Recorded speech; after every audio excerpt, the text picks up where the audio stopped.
Hey everybody, and welcome to the Rabbit Trail Podcast. This is the podcast where we chase the truth wherever it runs, and we are on episode number 166. 166. And we got it wrong, even in our new studio. Hey, we're excited. We just changed offices, that's all. But actually, we changed entire locations. It's pretty cool. Can you find us? No, Yes. You never could in the first place. And this is the first time we're actually recording in a studio, a designated spot, and not in somebody's office. Yeah, So- it's kind of nice. Nobody's doing work off in the distance, Yeah. or we're having to ignore people sneak out the back. Like, there was so much going on that the YouTubers never got to see.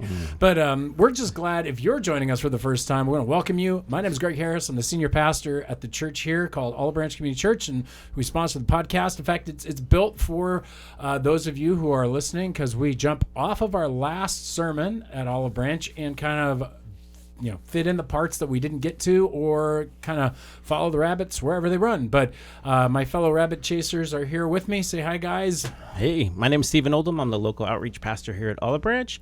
And I just want to say thank you if you're listening to us on Spotify and on iTunes. And if you're watching us, make sure you like and subscribe and leave a comment.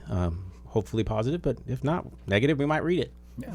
And my name is Brent Branchard. I'm the connections pastor here at Olive Branch Church. And I just want to remind you guys, we would love to get your feedback. We would love to read your questions and discuss them online. And you can send them to us by email to rabbittrail@obcc.church, rabbittrail@obcc.church. So much more professional than last week. Yay! Boom chakalaka. Yeah. Oh my gosh! Last night I needed a ride home, and so I called an Uber, and he picked me up, and we're like halfway to my house, and I reached up and tapped him on the shoulder, and he just panicked and almost drove off the road, and I said, "Boo, you're jumping." He goes, "Well, this is my first night as being a Uber driver. For the last 20 years, I drove a hearse." That would jumpy, though. That would be scary. That would be kind of freaky. Where were you coming from? I was not. Oh. Caught you in a lie. All right. You comedians are always lying. I know. Brent and his terrible jokes. So, Dang. and Yes. so do you have a first impression? Yeah, we go Dive Steven's into the net? deep, Yeah, oh dark boy. interwebs. This is the series, I guess. Let's go So down. we're getting some flack finally? Yeah, a little bit. I mean, we had Matt Furby. We talked about his message last week, which is about responding to the question, I'm gay. How do you respond to that from a Christian perspective? And yeah, there was some pushback. Interesting. So the first comment is just the people who are watching this. Why? Well, because they want a Christian perspective, I imagine that's what the video says. But then he does a follow-up one, and we find out the full story. I have a fantastic idea. Instead of going to this straight man who has no clue because this is just another issue for him, why not go to me, a born-again gay believer who also is in ministry? Drop the ball. So that's his thoughts on the question, and I don't know how to steel man out of this. I'll try my best. I guess some people feel like the only way that you can really relate to another person is if you duplicate their current experience, and I think there's probably some value in understanding someone's position by participating in the same behavior as another person, but I don't think that's the common way in which we learn from one another in society. That's a misnomer to think that just because someone has the same experience, they have the same view. And I think it's about views, right? I don't go to a counselor because he too has also done, drugs or alcohol in order for him to counsel me. It's helpful if he has, but it's a matter of, does he understand the material? Does he understand the relationship? So yes, there is a thing that makes us feel better when someone understands the truth and understands the experience. That could be more useful to one individual, but it's not necessary, I don't think. And sometimes the best help doesn't always come from someone in your current condition. If this were the case, we would have to be suicidal to help people who are suicidal. A patient would have to go through, the person would have to go through cancer to be able to treat cancer, and that isn't necessarily the healthiest thing for a society to do when it relates to one another. So just on a pure human psychological level, you can have a brother or sister or a family member or someone else that you've walked through these steps with, and I think that's just as vital and sometimes even better because you're getting from a healthier perspective. on what the truth is. So it doesn't make you an expert just because you had the same experience. Yeah, in fact, if we led to that conclusion, the natural result is that Jesus could say nothing about any sin. Oh yeah, because he's never sinned, and so there is he couldn't speak to marriage because he never got married.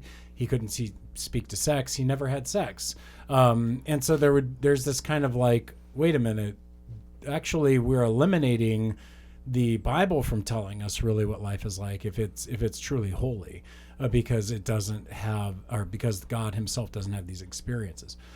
That's just a side note that I think we need to be careful when we fall into expertise like like the whole thing. Singles can't speak to marriages. I've gained a lot of insight from you over the years, Stephen. It's like, and I've been married, but it's like, and just like married people speak into single people's lives, and there's a power involved in being outside of something that's sometimes greater. The other thing I wanted to say is that it's implying that Matt and me and you, all of us, haven't gone to people who struggle with this struggle to get information. Yeah, you're assuming and find out stuff. It's an assumption that we haven't read Christopher Ewan's book or listened to all kinds of podcasts from all kinds of different people who are Christians and ministers and professors of biblical theology that also struggled with this, but have come to different conclusions. And so there's entire raging debates about how you put all this together, from there's side A, side B debates, and even more. So what I would like to see, though, from someone in ministry is not just a perspective that says, I know because I have that experience, but someone who uses the theology. It's been better on a Christian site for the person to list their biblical beliefs on why the Bible says it's true and have a theological conversation with us, which we are very open to. So if you're out there and you want to have an actual theological conversation based on the text, we'd love to have that with you, but you have to be willing to engage in a manner that would seem like you want to engage on the ideas of truth and what the Bible actually says about this condition. But one thing that I don't think you can accuse a lot of churches is that not every church is not concerned for this community, this population, this group of people. We care about these group of people. We have people that have struggled with these things in our midst, and we love them. And so I don't like the impression that people have that somehow we don't care about them. We just have a difference of opinion, and that may not. The word would be we're welcoming, though we're not affirming. And I would say you probably feel the same way. You probably feel like you're caring and affirming for the people in your church in a way that you think is biblically inspired. So that would be the conversation we would both need to have. So that really is. I was waiting for some of these comments. We didn't get as many as I thought, but we are getting some feedback, and most of it's good. So they loved the podcast we did on abortion and anti-women. That was a good one. So yeah, that's kind of interesting. I'm trying to think if there's anything else. The next issue we talked about before that was, what did we talk about? Oh, overcoming temptation. There was a person that just said temptations are common to every person. It's from Corinthians 10:13, and this person just put, "You ain't special." None of us are special when it comes to sin. We all sin and fall short of the glory of God. So I thought that was funny. And then the other one is this person said the biblical view on gender, sexuality, and God's design. He had a comment that said, maybe you should stop listening to an ancient book that was written in days when slavery was normal and people got stoned to death for getting raped. So I'm going to try my best to steel man this argument because I don't think anywhere in the text does it say that people were stoned because they got raped. That's not a part of the Levitical law. However, there is likely a time period in which women were considered the ones that caused the rape or whatever, and there's potentially. I mean, I remember they wouldn't be biblical, but it would be right, a time period in history, period. Right? And then there were many things written at the time the Bible was written. It spans thousands of years. So it being bad by the sheer nature of when it was made we would have to rule out anything that was ever made in the past that had any value. We shouldn't listen to it. We can only listen to modern books. But then what would we write about? Nothing would be modern because we had nothing to build off of. But also, it's a fallacy to assume that those things are not happening today. That's the other fallacy. Where there are more slaves currently being held in the world than there was at any time in history. Currently, yeah. And that's kind of the part for me that's like, that doesn't feel right to make that argument. It is what C.S. Lewis would call chronological snobbery. Yeah. So you're assuming that we're better because we're the moderns. We have more information than they did doesn't make us more moral either. So even if we knew more than they did, it doesn't make us better than they More were. information oftentimes just makes you more confused. Or more arrogant, one of the two. But the other thing I just want to say, though, is like you're ruling out a lot of literature based on its time period, and this stuff, like you said, it still occurs during our own time period. So in the future, people are going to think we're crazy for writing anything that we wrote now, including our Constitution and everything else that we came And up I with. just want to point out, including that comment. Yeah. That comment we can't listen to because it's written in a time period where It's going to age out. People are holding slaves and are doing all kinds of horrible, evil things, and therefore we don't need to listen to his comment. I mean, that would be the actual problem with it's a logical fallacy that's going on here. So the comment can't be defendable because it kills itself.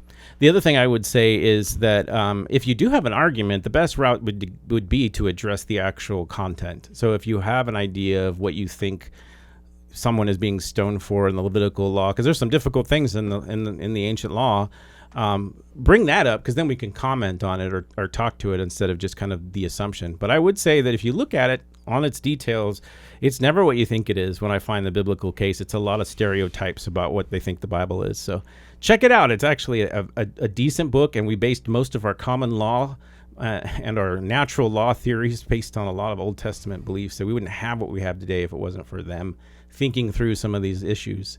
And pretty much everything else is pretty positive. Wow, the timing of this video had a transcript as my thoughts as of late. So overcoming shame was on this person's mind. And so I guess that sermon, that particular thought hit him good. So I think this series is hitting a nerve somewhere. All right. So this was the final sermon in the series we were in called What do you say? What do you say when? And basically it's like when your child says they're gay, your child says, I don't want to live anymore. And that was this week's topic.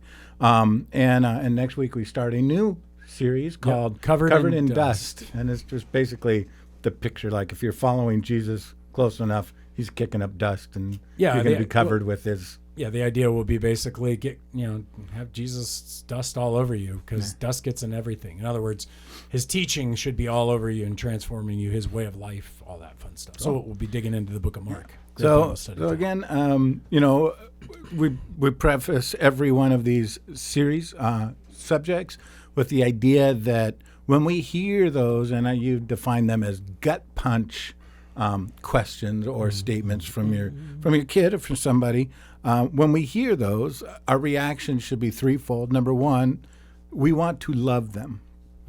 Number two, we want to give truth in a kind, gentle, and loving way. And three, we want to stay close to them. We want to, be able to continue to influence them and not separate them or push them away. And we want to make clear really quick before we dive into this subject. If you are someone struggling currently right now with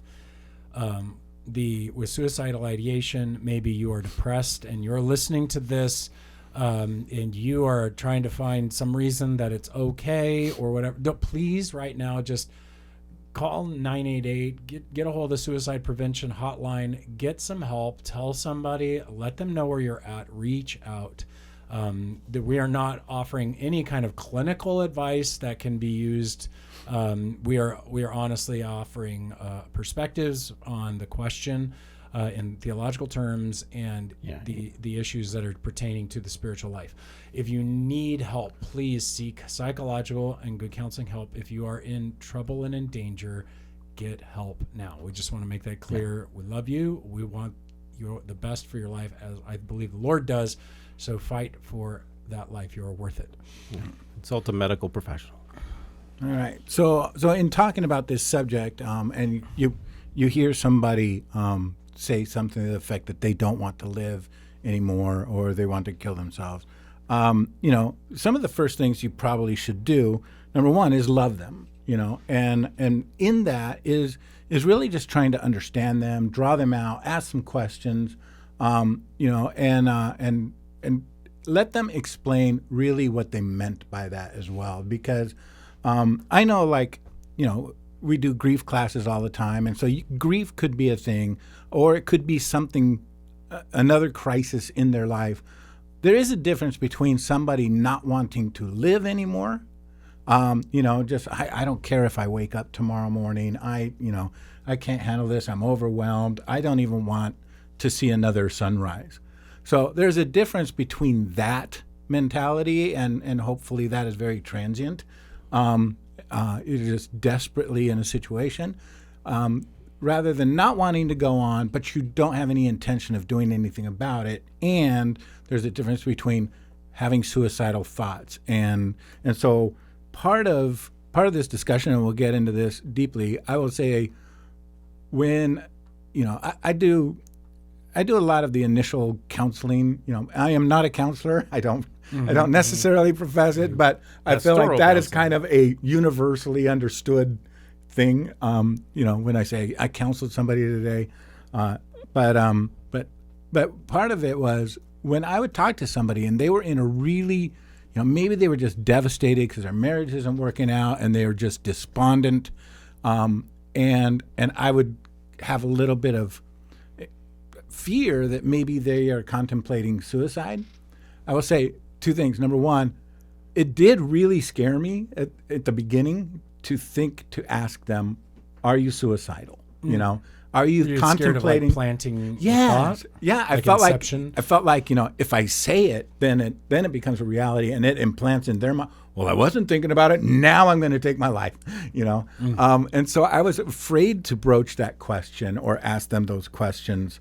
And I will say that really you shouldn't be afraid to ask those questions, right? You're not planting, if they are suicidal, you're not planting that thought in their head. If they're not suicidal, they're not necessarily going to go, oh, well, now you've turned that switch on, right? And I'm heading there now. In fact, most of the studies that I did, and I was meaning to say this, is not, it tells you do not be afraid to have these conversations because you can't implant it into their minds. It's not, that's not how social contagion works. The social contagion works off of a over empathetic response in which you begin to do almost what that comment was saying is like, no, you have to feel what I feel in order for you to really be able to understand and help me. And so that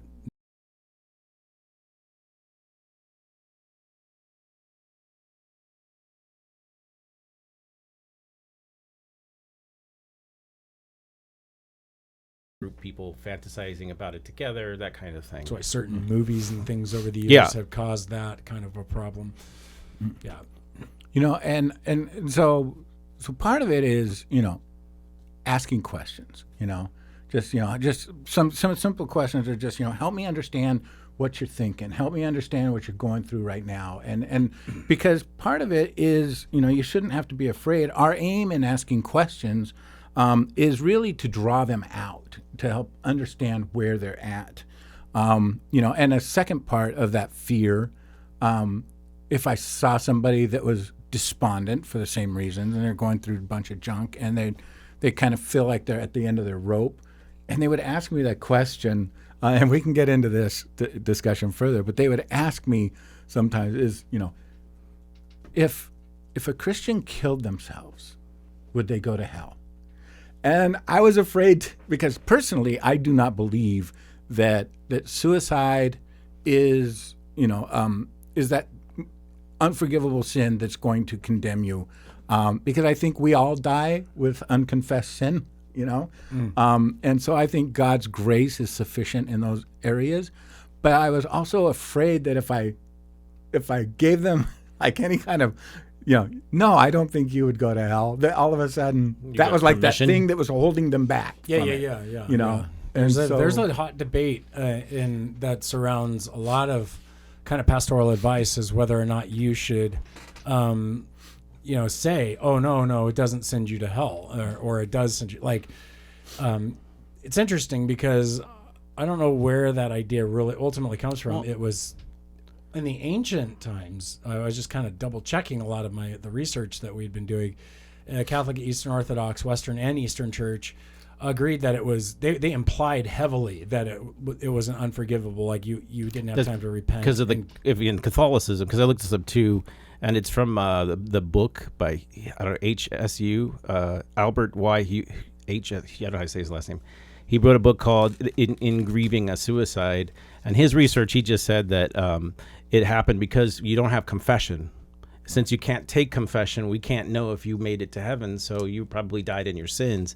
That it was more of a theological question that they were speculating.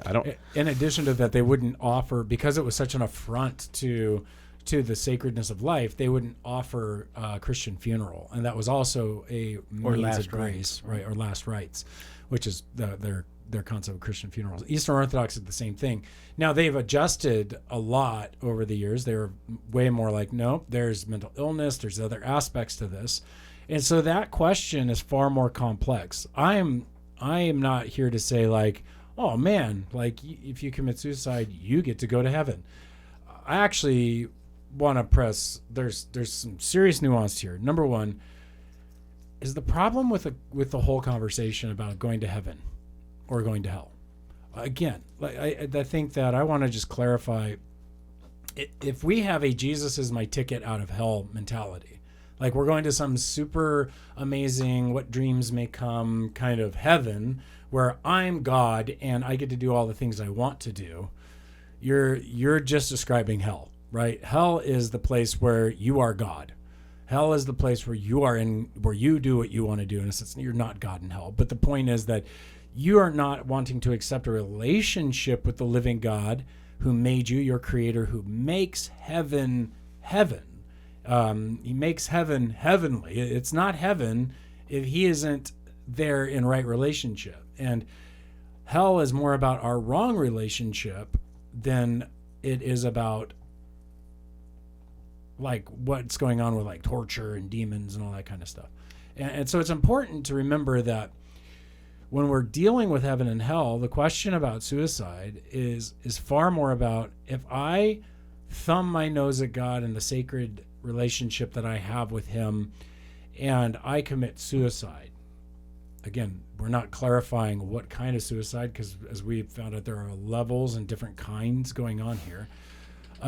Then will I enter into eternity in that right relationship with God and be good? Now, I think, yes, if Jesus Christ has died for your sins and you have a mental illness and there's been something that happens that causes, that puts you in a state in which you are you try to get out of the suffering and you succumb and kill yourself to the temptation, and that, I think that Christ's blood can cover you. I don't think heaven's going to be great in the way that it would have. I don't think the rewards will be there. I don't think the intimacy with God will be as intense, because I do actually think that the rewards in heaven are related to how much of this being in the dwelling of the eternal God and his beatific vision and that kind of stuff, that there's some relationship between that. Now, that's my speculation, but there is some kind of degradation, because Jesus does imply there are rewards and there are greater crowns and there's greater glories in heaven. Now, I'm not talking about like Dante's Paradiso and you got levels of heaven, but there is some kind of reward and effect that heaven has, that, you know, heaven's a little bit more heavenly for some than it is for others. And I think that this is one of those things that's just like, whoa, that's pretty serious to assume that you're going to just get what you want or get out of this and be in a greater place, because of, I'm not sure how all that really is going to work out well. So now,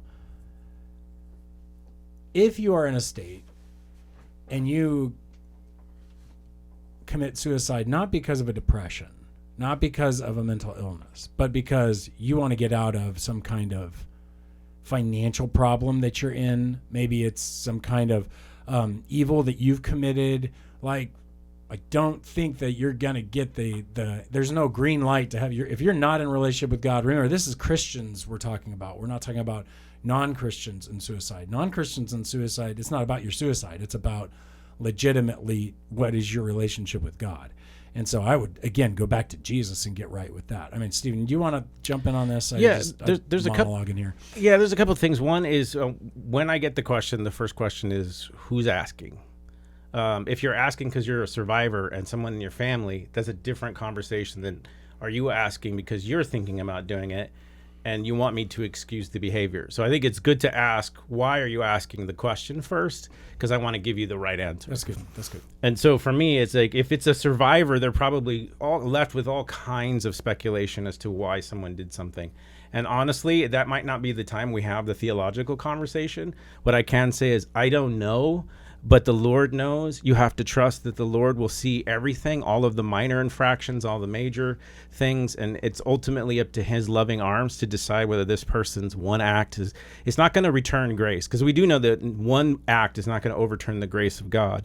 But only God knows what's going on in that person's whole life. Usually it's no, like you said, no single act of sin, but you're asking a question about one act, and so I can't give you that answer because if it's related to a pattern in someone's life, like I've had people who've done bad things and they didn't care about their family and they just ended their life and didn't care about anyone. And I can't say that, oh, they didn't have a mental illness, they didn't have all these. So it's very complicated, like you're saying. Mm-hmm. So in that sense, I can say to a person who's grieving, look, I understand how complicated it is. Obviously, this person had situations or problems. They didn't give you enough room to give you the hope that you would hope to have, but your hope isn't in another person. It's in God. He will be the perfect judge for all situations. So that's more for the survivor. For the person asking, I want to know if you're asking for permission. Yeah. That's just my first question is, why are you asking? Are you intending to try and get away with something from God? Because we need to solve this problem now, because God's saying this isn't what he has planned for you. Mm-hmm. And you're going to harm your relationship with everyone else, including me, because I would be hurt in that situation, because you're putting me in an arbiter's position that you're asking me to be God for you to determine whether you live or not. And I know God says, I'm not that person, and you're not that person. He determines when people live or die. So I'm not going to give you permission if that's what you're asking. Neither will God. God Yeah. will not give you permission, and therefore I cannot give you permission. Still a very painful thing that you're contemplating here. So if you are contemplating, I would encourage you to get help. Two, what I would theologically, though, in a commerce sense, if you're asking me a theological question, you're not even contemplating it, I would say that no one single act will negate all of grace, but it's usually one act is never connected to itself, right? Mm-hmm. Usually if I steal a candy, it means I think I should be able to do whatever I want. The question is how pervasive is that problem? Is it pervasive enough for you to say, I don't care about God or anyone else? It would have to be a pretty strong act of you overturning what you said you believed. Mm-hmm. It would be more obvious, I would think. And so I would say, no, there's probably hope, especially, obviously, if someone has a mental illness, they're not able to oftentimes see reality unless you're an expert and you can kind of tell when they can see reality or not. So why are you asking? And then what is your concern, like the theological concern? Because if you're asking for yourself, my concern would be like, are you concerned that if this person died and this is the one act in their life that they didn't go to heaven even though they lived a good life? That's not, I would say right there, you're perfectly fine. If that's the scenario and then we leave it to God, that one act is not going to negate them because they had a mental health issue or they were sick or something happened in their head. But they did do something that I think brings pain and suffering to everyone and allows other people to feel freedom to do it, and they may not go. I don't know what other people might do. So you don't want to encourage sin to burn out, because it will take the innocent at some point, even if this one is the one that is the exception to the rule.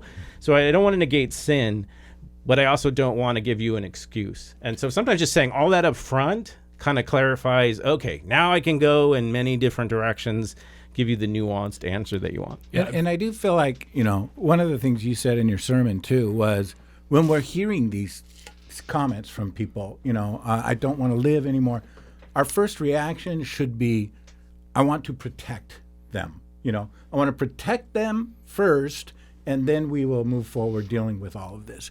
And I think that part of asking those very difficult and scary questions, like, are you committing? Are you thinking planning about it? Yeah, and part of that is to protect them, but also to understand them, right? And understand really, okay, is this kind of a throwaway comment they made? Is it something that they're serious about? And I mean, counselors always tell you, one of the first follow-up questions when you ask them that is, if you were to kill yourself, how would you do it? Again, you're afraid that you are now helping them plan this, But the reality of it is, if they don't have a plan, then As long as you don't give them advice, like Right. you can go up the street and buy a gun. I heard the most painless way to do this. Yeah, you don't want to do that. Yeah, but if they're like, if you were committing suicide, how do you think you would do it? And if they have a plan and they have the means, then they're probably further along that path, and that is probably where you would want to take some sort of action. Because again, give truth, but also exchange truth, right? Hear the truths that they're dealing with. And another scary and very uncomfortable thing that may come out of this discussion is the fact that maybe you have to call 5150, call the police. Call the police and say, I'm afraid that this person is going to commit self-harm, and let the professionals come in and deal with it. And maybe they're not. Maybe you overreacted a little bit. But sometimes it's better to be uncomfortable and overreact than to not do anything and have something happen, and then you're going to be living with that guilt. And I kind of attribute it to, my wife is a mandatory reporter. We're all mandatory reporters too, but my wife is a mandatory reporter, and she works for school, and there are often times that they have to call CPS. The kids come in, they don't look well cared for, or they have some bruises on a semi-regular basis. They don't know what's going on in the house, but they're looking at some of this evidence and going, I'm concerned that something, and so they have to call CPS. And if you've ever had to call CPS, that is a very uncomfortable thing, because it's like a lot of times you might have relationships with the parents, and then all of a sudden, and I mean, it is done anonymously, but you're kind of like, I don't want to get the police and everybody involved if nothing's really going on. But if there is something going on, we want to protect the child. And it's the same thing here, whether it be a child or not. We want to protect them from themselves. And so sometimes it's worth taking that risk to have them evaluated. You have to take safety seriously. Like, even people who hint around, there's sometimes people go, well, I'm better off dead than not alive, or you know what, no one really cares about me anyway. I was like, look, if you keep saying that, I'm going to have to take that seriously. Yeah. That's not something you joke around with. You're talking about your life, and God loves you more than you think that people have to love you or whatever, but he's not intending you to hurt yourself. Also, and that's actually the better answer, I just want to point out, because sometimes we think, when you hear that, people will respond with the, oh no, you're valuable. But what you're doing is you're building a response pattern that if I say this, then I'm going to get an affirmation. So I'm going to keep meditating on the negative in order to get a positive affirmation. And what we have to do is confront the negative and say, hey, I'm going to have to take this serious if you keep doing that, because that's not okay. This isn't an appropriate. You need help if you think that. And if you really think that, you need help. And then, so you have to stop the negative and call it negative, or else you could build a feedback loop of like, oh, I'm so ugly. You're not ugly. Oh, no. Yeah. It's like, this is not a self-esteem issue that you play around with. If you're having self-esteem issues and you're feeling ugly, you could say, sometimes I feel like that. But I am going to ask you the suicide question, because that's the one you talked about, safety. Your self-esteem is important, but your safety and wanting you to harm yourself is even more important to me. And so I care about both those issues. But if you don't want to play, and a lot of kids do this when they're young, they know that if they say, especially online, we've taught people that if you say the most exaggerated thing, that somehow that's going to get the most attention, and so that's the way you need to get attention from people. And I would say the only way to stop people from doing that is to teach them how much that does matter to us. I take that seriously. And so there are kids who have done that online, who've pretended that they were going to harm themselves. Well, they called the cops. The school got involved. They had to go to talk to a counselor for a couple of days, and it was all just a joke. But hey, they don't know that, and so you really do need to take it serious if you're gonna get around with that. Yeah, and I mean, what would you think is probably the largest reason for suicide? If you would it be depression? Probably be the depression. Would it be crisis? And the reason I ask is, especially if it's something physical or mental, like depression or something to that effect. What are some of the symptoms that we should be looking for when it comes to deep and real depression? So can we pause on that for a second? Because I think it's good to define what we're talking about with suicide before we further dive in. Because some people, look, there's a there's a trauma when somebody kills themselves, and in some cases, people kill themselves by a drug overdose. Now, somebody who dies of a fentanyl poisoning, as we would call it, or dies of an overdose, may have done it on purpose. That would be a suicide. Some have done it on accident. That would be an overdose. So again, intent is really critical here. There are some people who jump on top of a grenade or whatever because they're saving people. They're saving people's lives. And then there are those who throw themselves in front of a firing squad after getting police riled up in order to die by suicide by cop or whatever. The intentions are so critical. The suicide is when you intend to end your life either with your own hand or by some other passive means, but the intention is to kill yourself, not to save a life, not to save other people, although you'll be telling yourself you're doing that. I'm a burden is a big word that a lot of people will throw around in depression, and especially in certain cases, I'm just a burden to everybody. I know you love me. That just makes it worse. And it's like, you're not a burden. That's not how this works. Oh, I know that I'm just bothering you all the time, and you got to listen to the language that they're using. And to see, kind of dig out what's the intent going on. But that's the difference in a suicide, is we've got to be clear. It's not like, you got to know what intent. It is, define your terms. It's right. important. So I just want to make that clear before we keep going, because some people will claim, well, Jesus committed suicide on the cross. No, that's called sacrifice, and he was actually murdered and judged and everything else. The sacrificial concept of a man jumping on a grenade to save his squadron is very different than a suicide. So and immolation is also a form of suicide. Just because you're protesting doesn't mean that that's a good thing. You're still trying to end your life. So just trying to clarify our terms real quick. But and because not all suicide is based from depression or based from some kind of I think it's all based from shame at some level.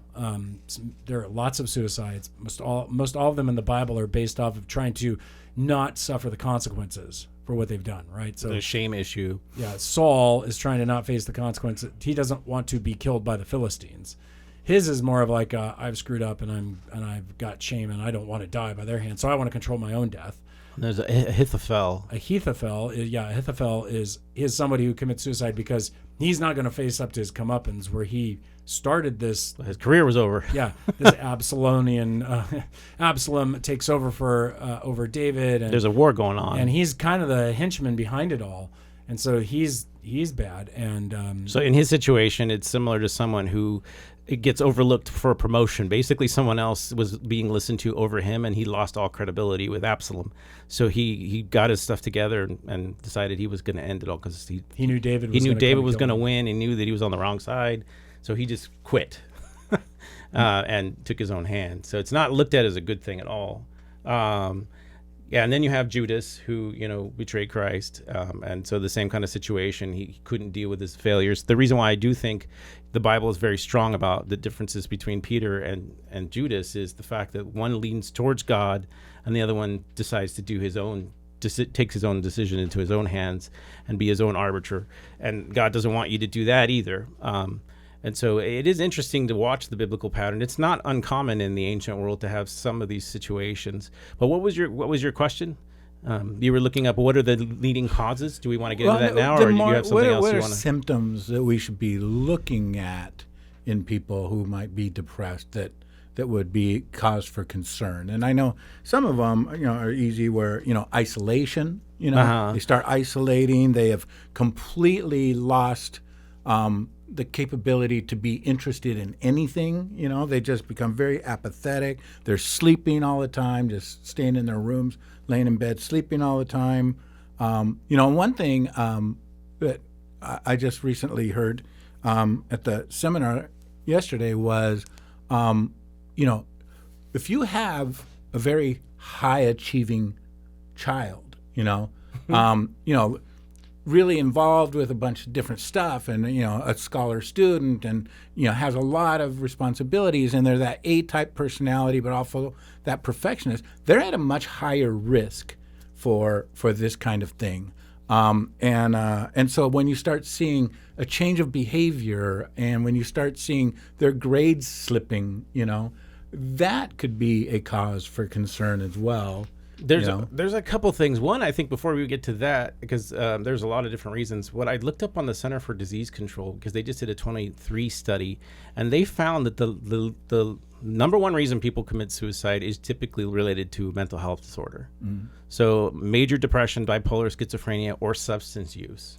And so that's a sign. If you see mental patterns, which substance abuse, it's going to mess with your mental patterns. Coupled with one of those things is. So that's the largest number of people who do it. The second one is someone who's been abused as a child or has some kind of physical trauma in their life, because they haven't grasped how to cope with reality in a place where they feel safe. So if you have these signs in a person, these would be what I would look for. Trauma and abuse, especially either if it was a recent trauma or it's been an ongoing trauma in their life. So if it's schizophrenics, or people with mental health, their biggest issue, it says, is hopelessness. They just feel like there's nothing they can do because they have this mental disorder and it's never going to go away. It's never going to get any better. I'm never going to stop the substance abuse. So it's not just sadness. It's like a feeling of hopelessness for people in the mental health category. These are just reports. I'm not theorizing. This is just what you can look this up on the CDC's website. Trauma and abuse is childhood trauma, emotional, sexual, or physical abuse, which is on the rise in our country because we talked about sex slavery, sex trafficking, and that's a big thing. PTSD, especially among veterans and survivors of seeing incidents and things like that, seeing violence, repeated exposure to adversity like poverty, neglect, and violence. Those are typical for this is America too. Other countries have different problems.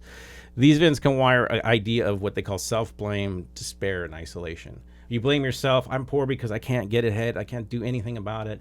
So you start to see the pattern of despair, and you feel like the only way to solve this problem is to take it upon yourself, and then you isolate from people. The other one is the one that's on the rise for everyone, and that's the one we probably both all feel the most in our church, is chronic loneliness and social disconnection. Mm-hmm. That's the third, and that comes with a high degree of anxiety, negative self-perception, and a loss of a will to live because you're not a part of anything, and a sense of loss. And so they mentioned a guy in research. His name is Thomas Joyner, and he describes what he sees in people that go through this. It's perceived burdensome. I'm a burden on the state. I'm a burden on my family. They don't feel like they belong. They're thwarted. They've been cast aside, and they acquire the ability to self-harm. You see signs of self-harm, or they're in a situation. Maybe they're, like you said, in their music choices have gotten pretty dark and bleak. Their particular social situation has changed, and that's something. The other is shame, guilt, and perceived burdensomeness. So that's the kind of idea that people experience. Shame is I think shame is still the all engine. of this is related to shame in some way. Shame typically is the engine that produces the feeling of I'm a burden, because otherwise you would understand that burden is the term that you use to flip love. When I love you and I'm willing to care for you, you take it as, oh, you have to do this and I'm a burden. So that's the danger of shame. Shame twists because you feel unvaluable. Or I feel unvaluable, so you must have to do this. Therefore, I'm a burden to you. Oh, you like doing this for me? No, you must not like doing this for me. You have to do this for me, and I can't do it for myself, so I'm a burden to you. Mm-hmm. So what happens is shame flips all of the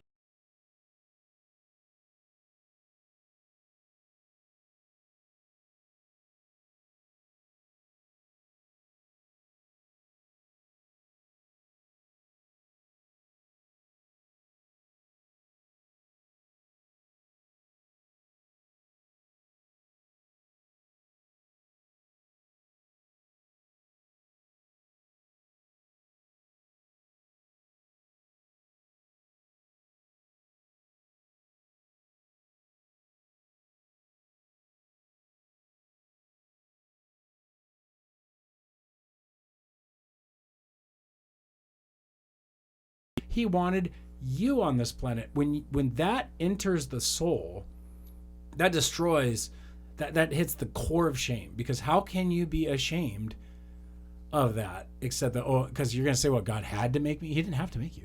He actually says he didn't have to make you. He could have made a whole reality, but he wanted to make you.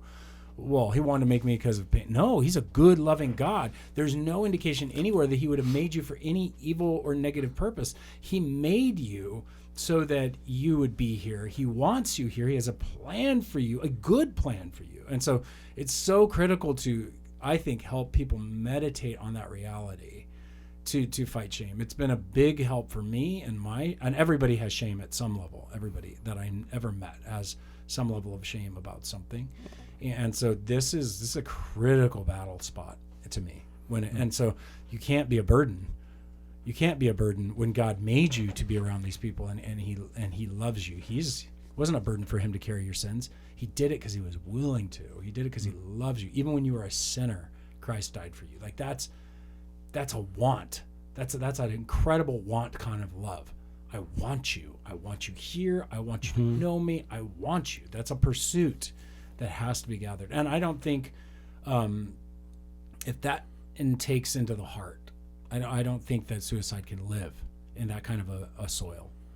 So, and one thing one thing about suicide, and I've heard it said that suicide is a permanent, a permanent solution to a temporary problem, and I think there's some truth to that. And I will say, like, we talked about anxiety, a couple of months ago or something. And one of the things that I brought up was, I heard it said that 80% of what you worry about never comes to pass, So you spend so much time and energy and emotion worrying about something that is never going to happen. Or you get so caught up in a situation, and then as time passes, that situation goes away. And I wasn't planning on sharing this, but when I was younger, I think I was probably 10 or 11 years old, I fell off the garage roof onto the driveway on my head, and I cracked my skull from temple to temple. I had severe concussion that, like, for 6 months to a year, if I exerted myself, I would just get ill and vomit and get really bad headaches.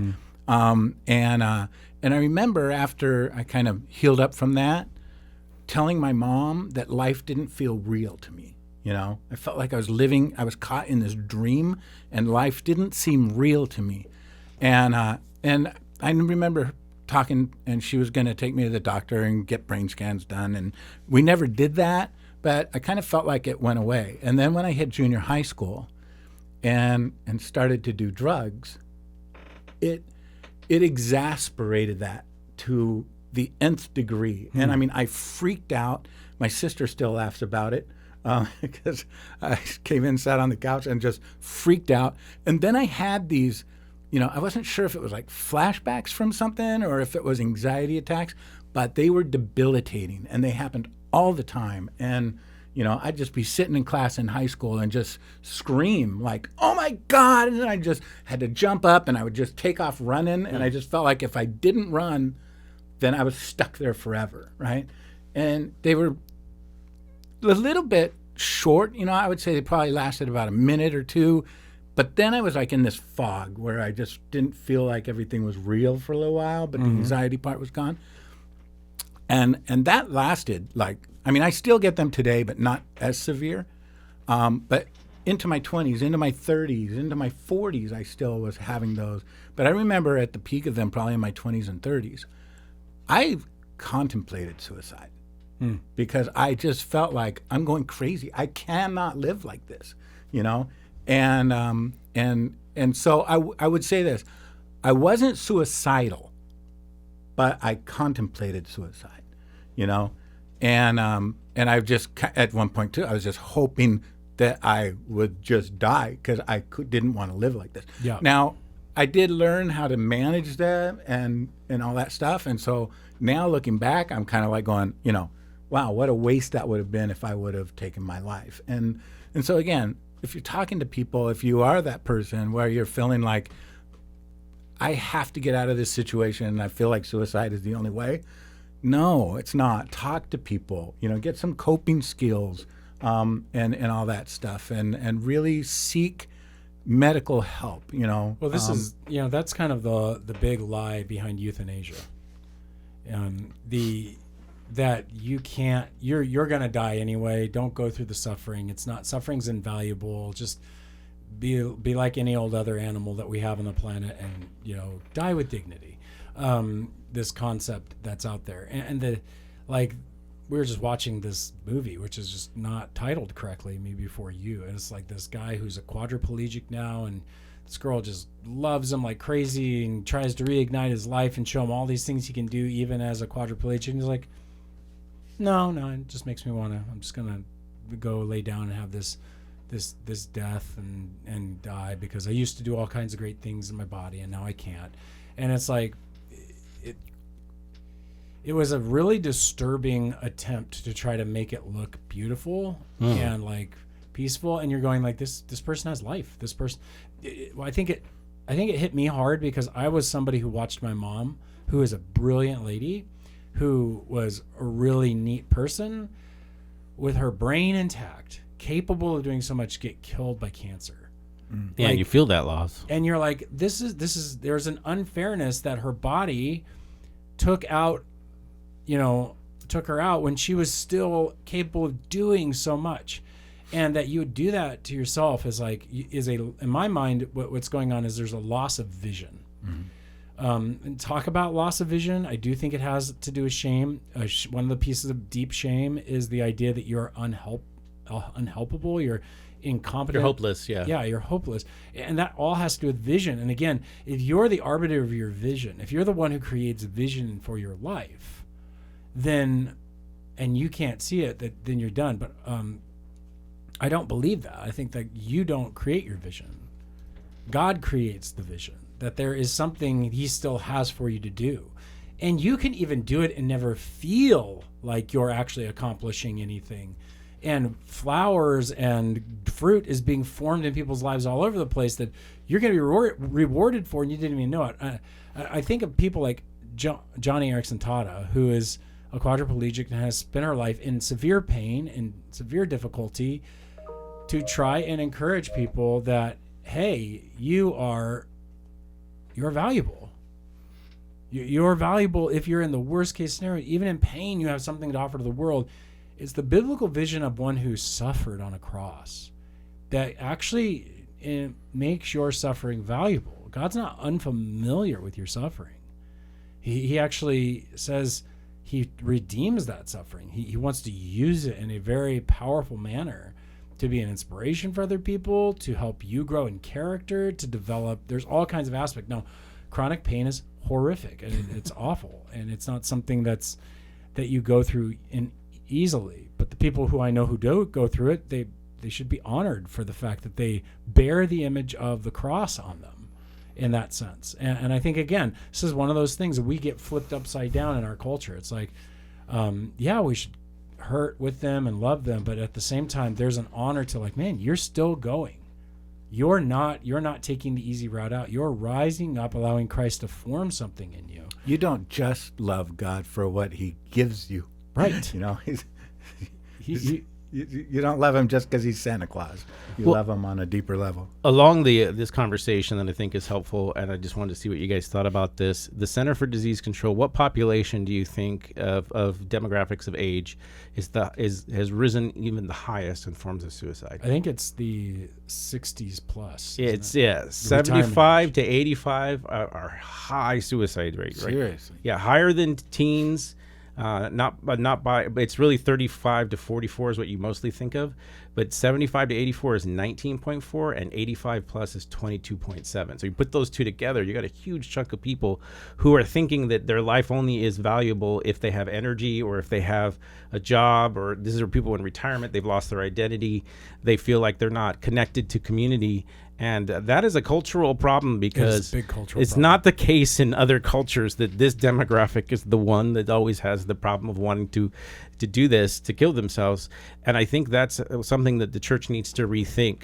Our wisest and most necessary people in a church are people not that retire and go away, but are people who, if you retire or not, teach what they've learned from a long life, 85 years or whatever, back to the young people who are desperately already struggling with these same kinds of issues. So it's trying to get you in proximity, and you might have to do some things you might not feel comfortable doing. And that means, like, if you're 85, you might want to hang out with the youth. You might want to hang out with the children's program. Which we have a couple that are actually doing that. They say the two groups of people to bring together are usually the older generation and the youngest generation. And when you bring those together, everyone seems to be happier. Yeah. And some people don't have a grandmother. Some people don't have a grandfather. Some people don't know how to buy a house or a loan for their car. People don't know the things that your generation knew. And if you leave this world without passing that on, I think that's a disservice to those coming up. This actually goes back to a podcast I listened to when interviewed, I think it was Craig Rochelle was interviewing Arthur Brooks, and he was, Arthur, one of those guys. I forget who he is. He's a business guy who he teaches at Harvard, but business psychologist, and so he talks about industrial organization psychology. His main book is about going from flexible knowledge into crystallized knowledge, and we don't value crystallized knowledge in our culture like the ancients did. Like, the Bible is a book of crystallized knowledge. It's thick wisdom and clarity. And what I hope people would understand is, like, I've watched so many men walk right into retirement. Some of them do it well. They're like, I'm busier than I've ever been, and these kinds of things. Some of them just walk around like, I don't know what I'm doing. I don't know where I'm at. I don't know what's going on. And some of them they're okay with, like, my identity's fishing. And it's like, I'm like, you got more to give. You got more in you. You've got a lifetime unless you're fishing for men. Well, right. I mean, they're taking men with you fishing for men. I think the last thing you want to do in your 80s and up, where the world is telling you, we can't use you, we can't hire you. I would tell you the church is going, get in here. We could use great, wise leaders like you. Get over here. We don't need you to be energetic. We need you to be wise. We need you to lead people forward. And we got lots of young backs. They'll carry stuff. Teach how to do. And that is not a devaluing. That is, you've become the central, the mentor, the brain that moves the things around. You're no longer just have to be the hands. And I think it's so critical that we help this baby boomer generation that's wanting to just retire and pass it on. And they're retiring ministry. And I'm like, that's the last thing you want to do. This is the one place we will be, like, overjoyed to see you joining and giving from all of your resources, especially when we do it humbly in service to one another. I also say, though, for those of you who are young, this means you also have to hear things that are different than what you're comfortable with, but also not to be thinking that you have the best when it's a chronological snobbery happens to us, right? Even if we don't choose to make the decisions, it's good to listen to why people made decisions from the past. I'm just going to say, this is us Gen Xers. We really know what's going on right here. Yeah. We're enmeshed in the middle of these two generations going like, you both are crazy. But you guys both are more alike than you are. Just kidding. You're more alike than you're not thinking. We're messed up too. So in a different way. But one of the things you were talking about, the highest suicide rates in the elderly, and part of it is the isolation and the loneliness. And that's one that brings us to that third part of stay close, right? If you know somebody's dealing with depression, with their suicidal thoughts or whatever, stay close to them, because again, loneliness, isolation will only fuel those things, and so part of it is, we don't want to take on their responsibility or take it on ourselves. Take the responsibility on for them, but we kind of, at some point kind of want to be their trainer, their coach, where, if you have a weight trainer or whatever, they push you beyond what you think you're capable of dealing with, right? And I think that's an important part of us, is to be that person that helps them keep moving forward in their journey and not getting stuck there. And again, we can't take that responsibility on ourselves or carry that burden on ourselves, but we do need to be responsible to people and care for them and love them through it. And one of the ways we do that, and again, it's asking questions, because one of the most important things you can do is simply listen to them. Don't make statements. Don't tell them, what they need to do to fix this problem. Don't, listen to them, draw them out. And I mean, I was just with a counselor last night, and they were talking about that is one of the most important things. People will go to counselors just to have somebody listen to them. Yeah, you have to pay people to do that now. Yeah, and I mean, and one of the things she was saying was a lot of people know what they need to do.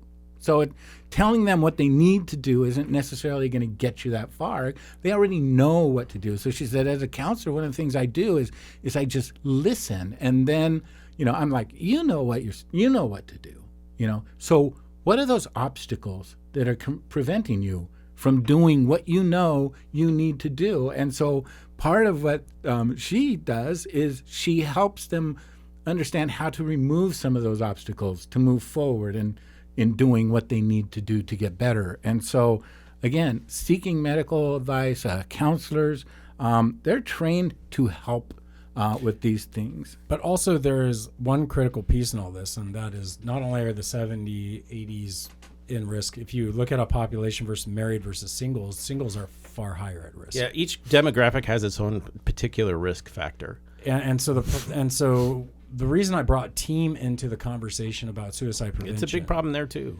is that team, T-E-A-M, like not teen, no, teen, but is because the isolation exacerbates all aspects. If you're old and you're isolated, it exacerbates. That's why I think you should not put your parents into a home. I think you need to bring them in part of the family, involve yourself. Yes, we are a spread out culture, and as a church, it's one of those things we've got to figure out how to navigate, because how do you get people to come hang out at a church and just be an open community for singles and elderly and young, just to be present? It's a big building empty at night where, to be honest, it was just open and people start putting it in their mind as like, oh, I can just go over there. They got games, they got books, they got a place, they got space. We can play music. We can the dream of an evening at church to me, when there's not a service running, is that the place is filled with life and filled with people who are just bringing food and coffee and conversation, and we've got couches and places where you can just be part of a community. It should be a center place of gathering and not an empty shell during the week. And that needs vision. That needs people who have time to bring it about and to want to facilitate that kind of a world. But I'd hand keys over instantaneously if that was the case. Instantaneously, if people were like, we want to do that, because I just think that the world is screaming for that kind of connection, and it would lower the suicide problem dramatically, because quilting bees and places you gather to do stuff out on the cars in the parking lot, and just be like, this is our area for that, and over here is a bunch of people playing games or reading books and talking about them and writing. And I will say that this is a special challenge to men. So men are 4 times more likely to commit suicide than women are. But they're also less relational.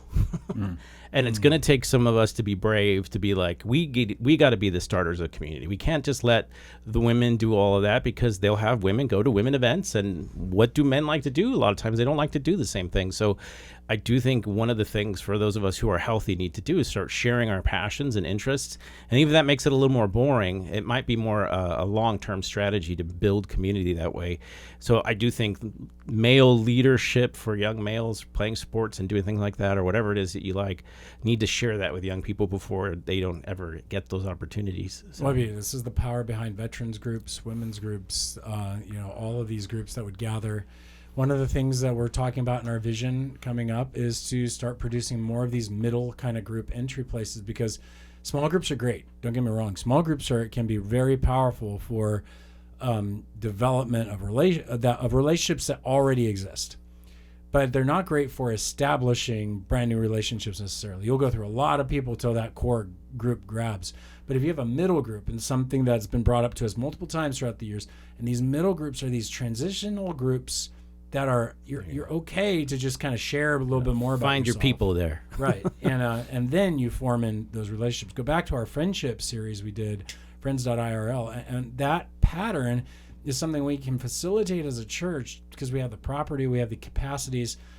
now it would need funding, obviously, turn the lights on, all that, and air conditioning, that costs money and stuff. But I think people would find a value in that, and would be able to there would be more thriving. It would be like creating a little mini city in a building where there's a passing of thought and joy. And so we need those kind of spaces. There's a lot more we could say about this, but we're really kind of on our time limit here. Do you want to bring up our final question that we got? Or did you want to hit it? We can do that. And okay. I got it right here. All right. So this question. Oh, crud. That's not the. That's not the question. I know. So professional. Is it the one I was wondering about teaching? Okay. So. Oh, you found it. This is from Sue. All right. So she says, thank you, pastors, for your podcast. I am wondering about the teaching on temptation and sin. If temptation is not a sin, what was Jesus saying in Matthew 5:28? But I say to you that everyone who looks at a woman with lustful intent has already committed adultery with her in his heart. Is the temptation prior to the looking, or does the lustful intent take it into sin? When we ask in prayer, lead us not into temptation, does not the Holy Spirit of God work with us to clean up our hearts? Is temptation then taken away so we can become holy as Jesus was holy? And are we cleansed from all unrighteousness? I'm confused, as I have been previously taught otherwise. I thought we were set free from the snare of sin and temptation. Help. Thank you for your patience with me. So, just a couple of passing thoughts is, we talked that temptation is not a sin. It's what you do with temptation. There's that adage, and I don't know if I brought it up when we were talking about it, but you can't necessarily prevent a bird from landing on your head, but you can prevent him from building a nest, And so, again, when it comes to temptation, that is something that oftentimes it's like it's a trap, It's a snare. And so what are you going to do with that? Are you going to choose to pursue that temptation and let it overtake you, or are you going to repent, repel it and pursue God? So there's some great literature out there that has been coming through that the purity culture this is a mess because of purity culture's concepts on human beings.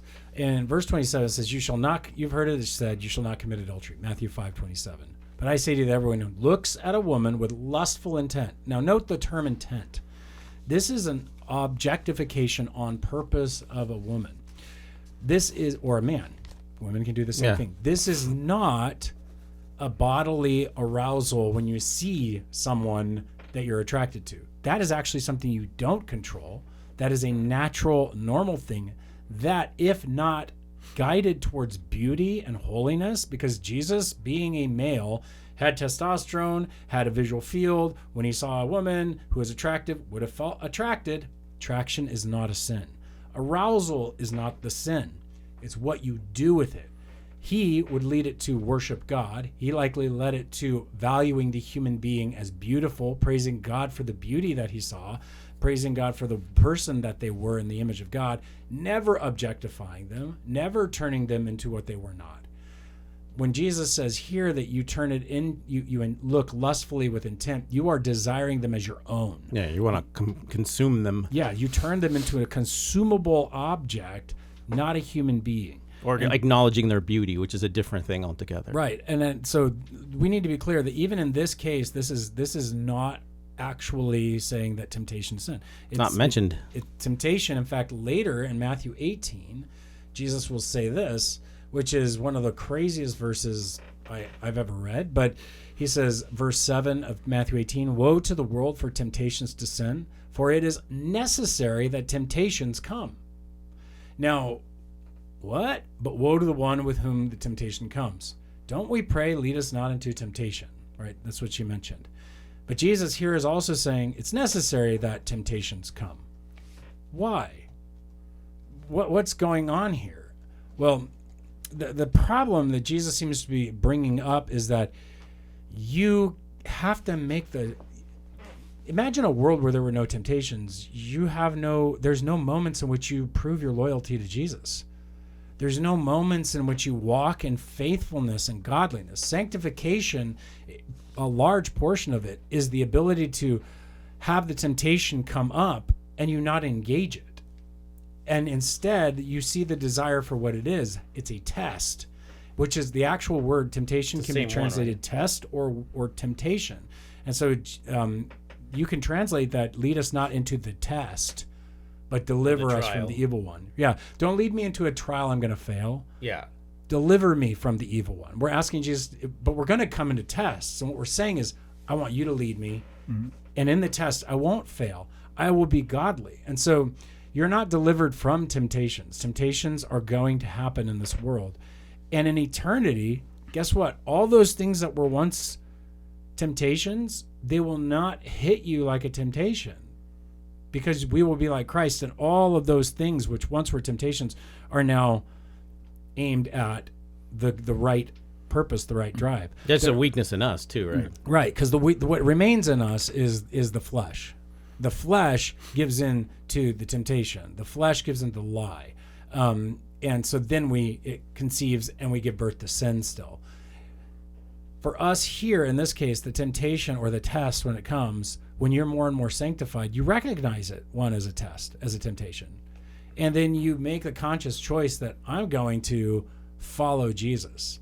And this is the difference between having a kind of a temptation or a sin that has become so ingrained in your flesh that is instantaneous. We call that like a sin that is kind of proclivity. Proclivity is, but it's really an indulged in sin that becomes that sin that is really a stronghold. It's that foothold. You can't even be around it, because normal people would be fine, but you yourself. Yeah, you have to literally draw a boundary for yourself because you're weak. Well, like it's a weakness. If you're suffering from food and you keep going by the restaurant over and over again, food in and of itself isn't, smelling it is good. I survived the temptation 5 times, but on my 6th trip around, I gave in finally. It's like, wait, time out. But you wouldn't want to not smell food. Right. Because it would be good to tell you what your flavor's like, to enjoy it in its proper place. It's just when you overindulge that becomes the problem. And your 6th time around, it just reminds me of that old saying where, especially when you're talking about lust, it's not the first look that's the problem. It's the second one that gets you into trouble.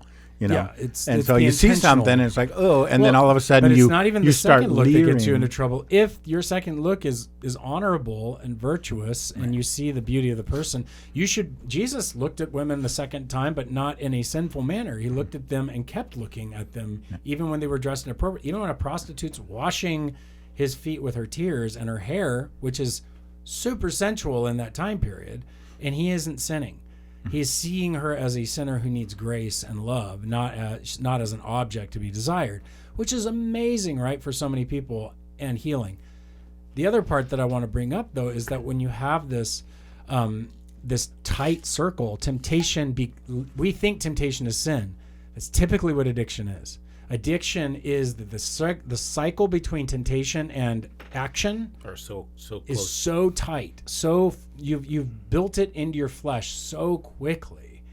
You have to remove yourself for a time, and you have to work through acknowledging what those temptations are, so that you become more and more aware, and then building space, confessing that, hey, God, be what I call pre-confession. Hey guys, I'm being tempted right now, and I need to tell you before hey guys, I was tempted and I messed up. There, pre-confess, get it out of the way beforehand, and it gives you that gap. You start reaching for intimacy, and it'll build the gap between temptation and sin, and you'll see the difference. I think for a lot of people, because we give in so easily to our temptations, we don't see it. There's supposed to be a second between them. Right. I mean, there was somebody had said once before that when you hear God ask you to do something, when God tells you to do something, the time between you hearing it and you acting on it tells a lot about the closeness and the strength of your relationship with God. And I will say that when you are tempted, that gap between when you're tempted and when you actually actively engage in sin, the shorter that is, the weaker your relationship is. Well, I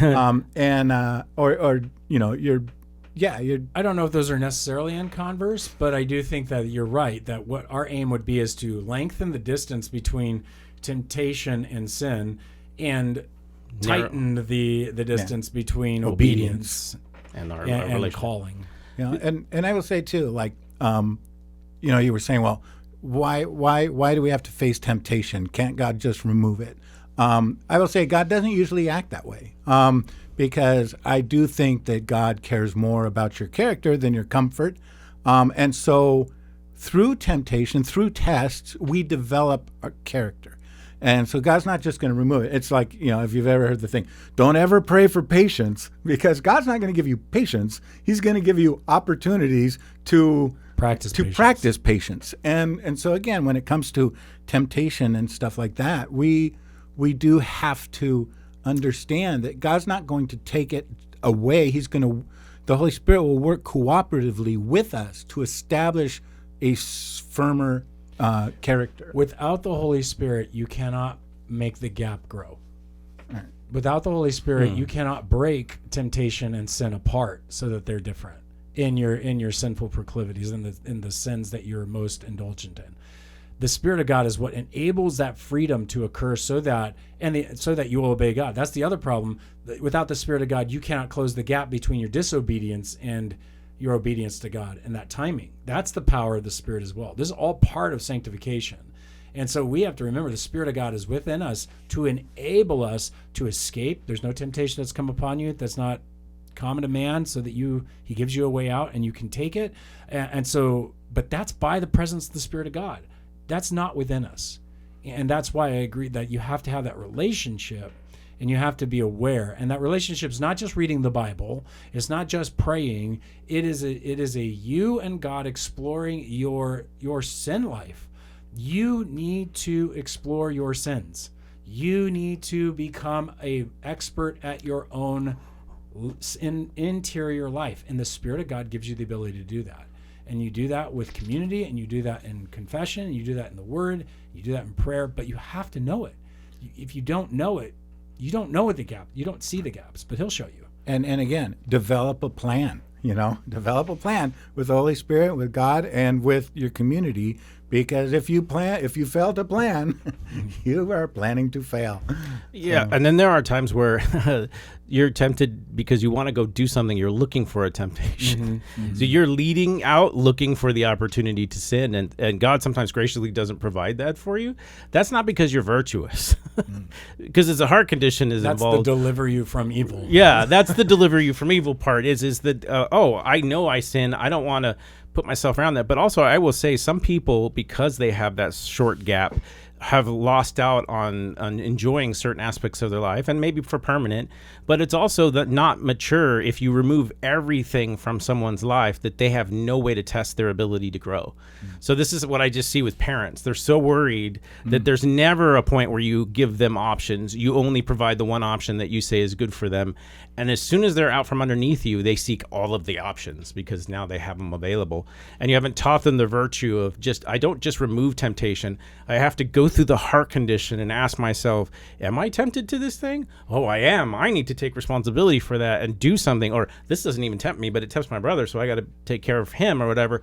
That's something you discover about yourself through the body of Christ. And if you never leave your house, because I just dealt with a lot of dating issues, and people thought asceticism and they're like, we don't want to let any of the young people date because they might do sins. And I'm like, well, they're also not going to get married either. And so you have to decide what you think is more important, the removal of sin or their maturity in Christ. And that's oftentimes where we place ourselves as Christians, is we removed anything that even looks like temptation, thinking that we can't be tempted by anything, and thinking that that's going to make us moral, and it's not. You have to go through these tests with the Lord in order to mature through the temptation. And that's the last, I came to realize this the other day, because there have been many times in my life where, very much like what Sue was saying, I've prayed, God, just get rid of it. Just make me obey you 100% all day long.